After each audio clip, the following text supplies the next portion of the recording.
আসসালামু আলাইকুম বন্ধুগণ, আজকে চলে এসেছি গ্রামের বাড়িতে অনেক দিন পর। আমার পিছনে যে জমিগুলো দেখছেন, এই জমিগুলো এখন ধান চাষের জন্য উপযোগী করে তুলবে।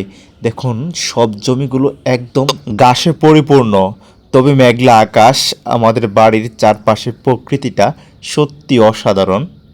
পুকুরের পাশে ছোট্ট এলাকা আমাদের, এখানে আমার বাবা ধান চাষ করে।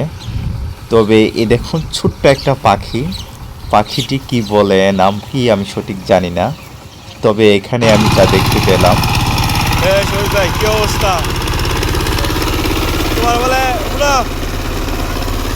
ওরা বলে বাবা কইছে।